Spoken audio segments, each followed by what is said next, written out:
Welcome into Outkick the Show. I'm your fearless leader, Clay Travis. I hope all of you are having fantastic Thursdays wherever you may be across this country or this great land. It feels weird that it's a Thursday. I know a lot of you are out of sorts too. I can't get everything worked out with all the different holiday movements, New Year's being on a Wednesday. It feels like it should be a different time of the year. But I appreciate all of you. Happy New Year. Thanks for hanging out with me. We got another year of Outkick the Show rolling. 2019, as I finished off the show on New Year's Eve, I told you it's been the best year professionally of my life. I expect for the same to continue in 2020, thanks to you guys. But let's dive into all of the storylines out there, and we begin with this storyline.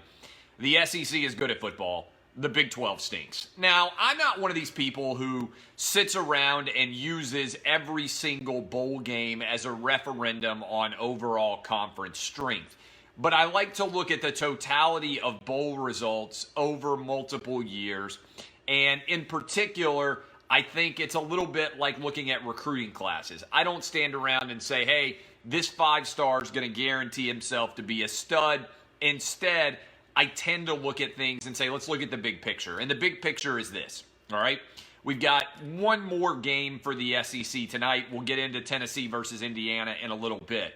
But bowl records among Power 5 conferences. The SEC so far this year is 6-2. The Pac-12 is 4-3. Pac-12 back up off the doormat, by the way. The Big Ten is 4-4. The ACC is 4-5. And the Big 12 is 1-5. The only Big 12 school to win a bowl game was Texas. And both teams that were in the Big 12 title game happened to play against the two teams that were in the SEC title game, and neither one of them were remotely close. LSU destroyed Oklahoma, and Georgia, even with what felt like half of their starters sitting out of the game, was demonstrably better than Baylor. And that game wasn't even as close as the score would indicate. Georgia came out and got up 19-0 and was never really questioned after that point. It never became a legitimate danger zone of a game for Georgia as they won the Sugar Bowl. So the lesson here is there's a big gap between the top of the SEC and the Big 12, and there's a big gap between, I think, the SEC and every other conference. We'll see whether Tennessee confirms that by taking care of Indiana tonight in the Gator Bowl. But I want to start, in addition to that analysis of the overall bowl picture, with what I thought was the most interesting game from yesterday, and it was Alabama against Michigan, Nick Saban against Jim Harbaugh. I got some stats for you on Jim Harbaugh. He has lost 4 straight bowl games, and the Michigan program in general, turn your heads if you're a Wolverines, in the last 20 games versus top 15 opponents on the road or at neutral sites. Do you know what Michigan's record is? 0-20. They have lost 20 straight games against top 15 teams when not playing at home. Their last victory was in 2007. That stat is courtesy of Peter Burns, who I saw tweet that out. That is an unbelievable statistic. And that's why, as you look at Jim Harbaugh, he really hasn't changed that much about the Michigan program. Jim Harbaugh is the most overrated college football coach in the history of the sport. He was treated by media and fans as if his arrival was going to herald championships, like he was Urban Meyer, like he was Nick Saban. And the reality is he's been outperformed in the Big Ten alone by Mark D'Antonio, by James Franklin, and by now PJ Fleck. PJ Fleck got Minnesota to 11 wins faster than Jim Harbaugh has. Still hasn't gotten an 11th win in 5 years at Michigan. Has lost 4 straight bowl games. I just ran you through the road neutral stats. That is a brutal collection of data that all suggest that Jim Harbaugh is merely a good coach at Michigan, slightly above average for what Michigan has done historically over the last 100 years, if that. And Nick Saban took him behind the woodshed late and gave him a beating. That 35th point, that touchdown that Saban and Najee Harris scored. I think against most coaches, Nick Saban takes a knee there. Against Harbaugh, he wanted to grind it in a bit because of the comments that Harbaugh has made about Alabama and about the SEC. I think Nick Saban wanted him to have to wear it a little bit. And Harbaugh tried to return fire. These guys don't like each other. Did you see the spike at the end of the game and then throwing into the end zone with 1 second left? That was an attempt to actually make a statement by Harbaugh as well. The problem is Harbaugh's got a pop gun and Nick Saban has got a howitzer, and a howitzer is going to win that battle. And so as a result, Michigan and Jim Harbaugh, another disappointing season, a 4th straight bowl loss. And frankly, I don't see things changing anytime soon for Michigan. So that's a big breakdown of that game. Other big game. Got to give props to PJ Fleck. PJ Fleck in year 3 at Minnesota took it to Auburn and whipped the Auburn Tigers pretty good in the Outback Bowl. Now, it's a story of PJ Fleck, but it's also the story of Gus Malzahn at Auburn, who has been there longer and is higher paid. There is no consistency to the Auburn football program. In fact, their only consistency is their inconsistency.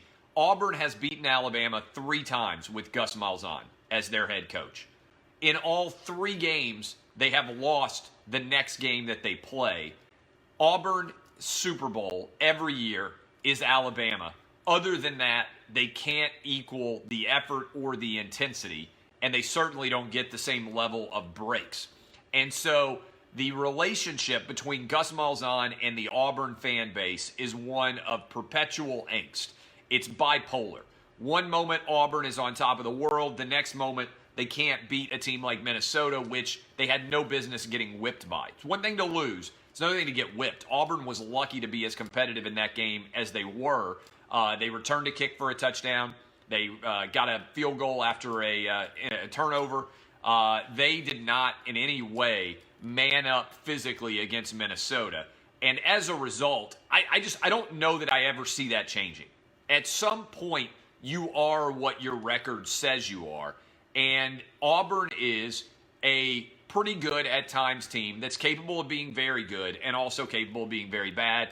And that inconsistency is why Auburn fans are fed up with Gus Malzahn, especially when you consider that he's making $7 million plus per year. That was an ominous loss. How about the Rose Bowl? Let me start by saying this about the Rose Bowl. I think it is ridiculous that the power brokers in college football genuflect at the altar of the Rose Bowl. It is a game. Is it a game in a cool area in Pasadena? Yes. Is it worth completely reordering the college football playoff schedule as well as the postseason games? No. It's just a game. The fact that the Rose Bowl refuses to move off of a 5 o'clock Eastern kick on January 1st is a sign that the Rose Bowl has no idea how really unimportant it is in the grand scheme of things. And so let me just say this. I have always loved January 1st. I like waking up and watching a ton of bowl games all day long. I watch the Outback Bowl, I watch the Citrus Bowl, I watch the Sugar Bowl, and I watch the Rose Bowl. But let me say this. There is no way at all that the Rose Bowl should be able to take over the college football schedule. The playoff games should happen on January 1st, not December 28th, okay? And on top of that, I also would suggest to the schedule brokers in college football, start the Outback Bowl earlier.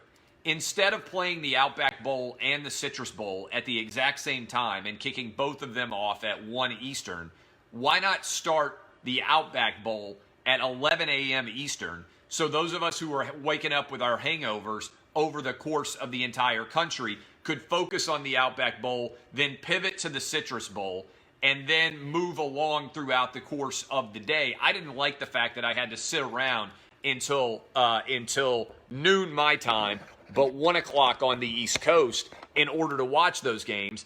And I didn't like the fact that they were simultaneously taking place at the exact time. Why not allow us to start off with the Outback Bowl and then move into the earlier game? Somebody's right. It used to start earlier. I think that's poor scheduling that they put the Citrus and the Outback head-to-head up against each other, even though I was watching both simultaneously. I would have rather started my college football viewing earlier in the day.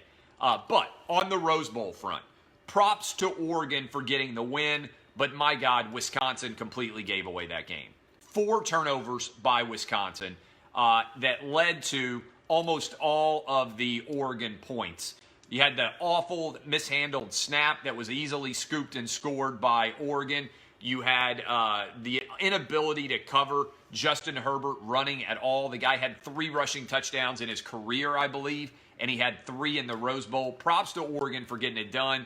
But if I'm a Wisconsin fan, I am sitting around just covering my eyes and saying, how in the world did we lose this football game? There was absolutely no reason why Wisconsin should have lost that football game, but props to Oregon for getting it done.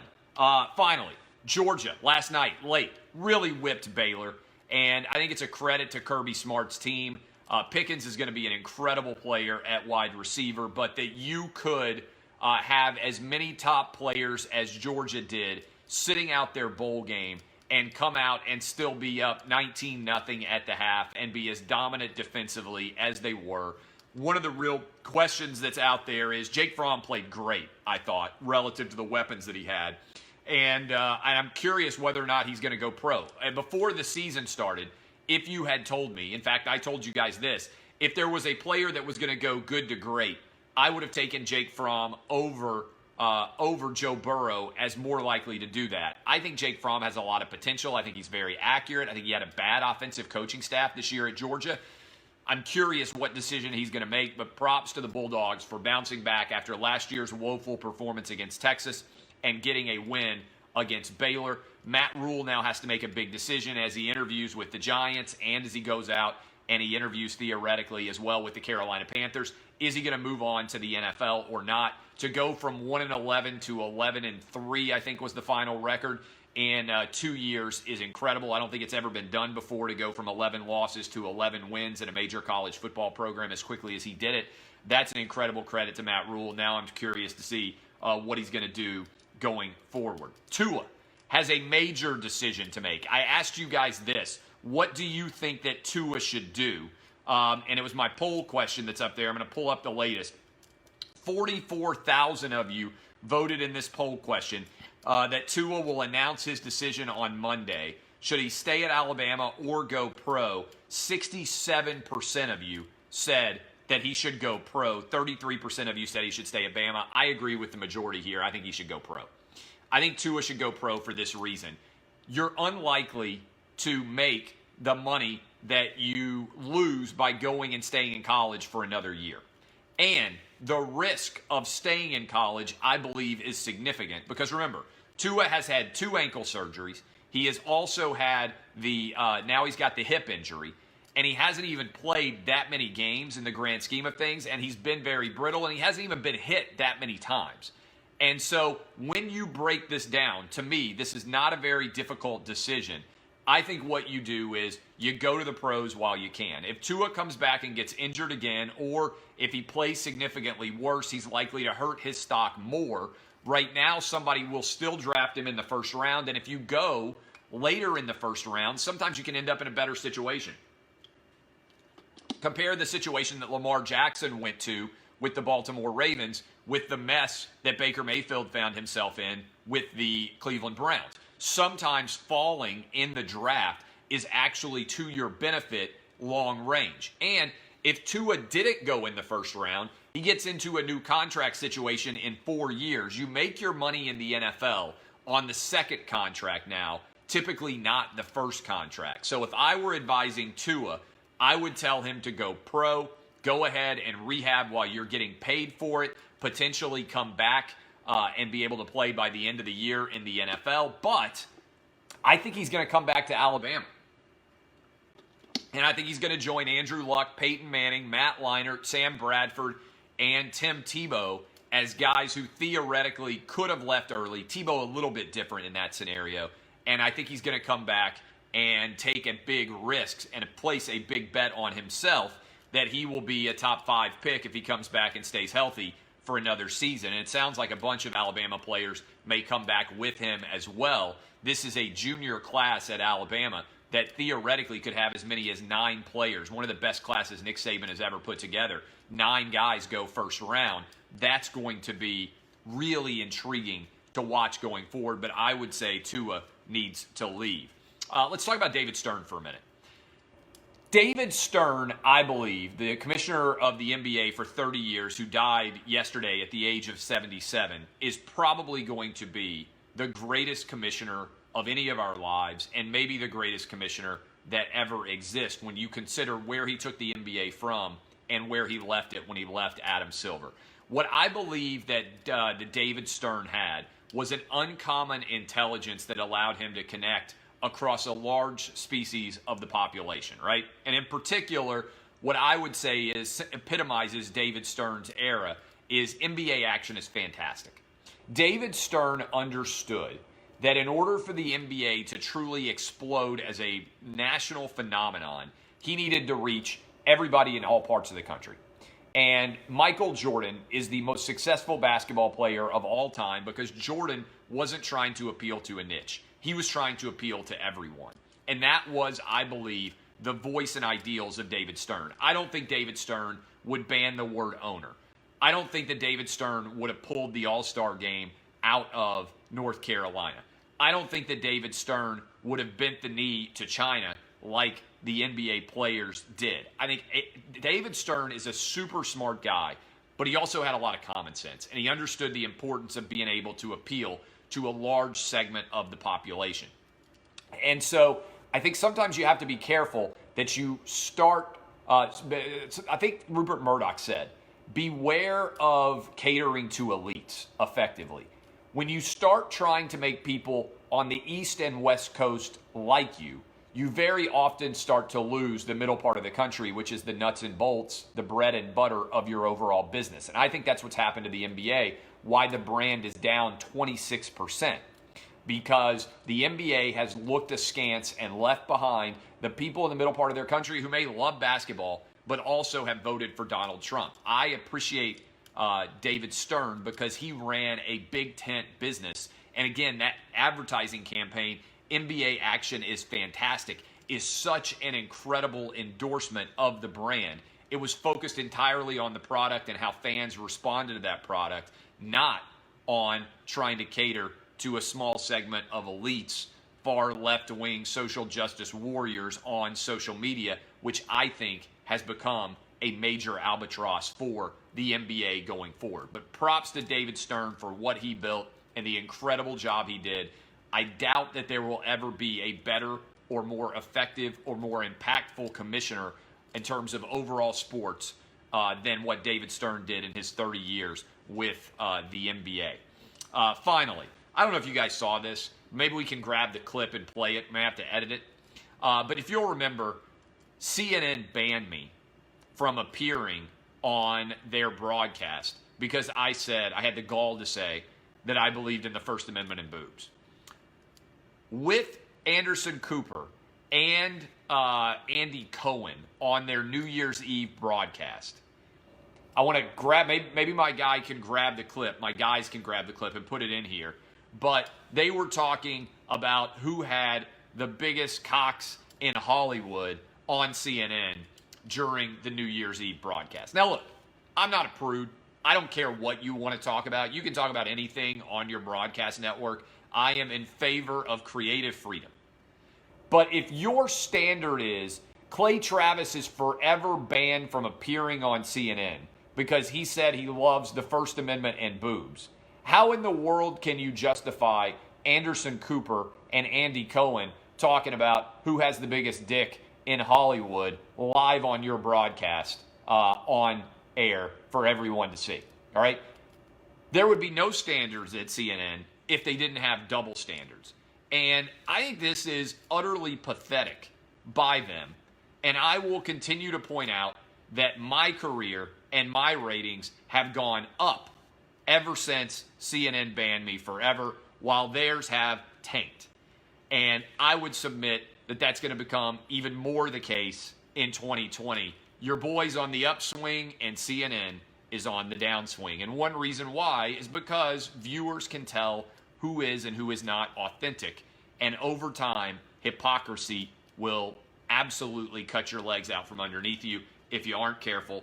And I think that is what has happened with CNN.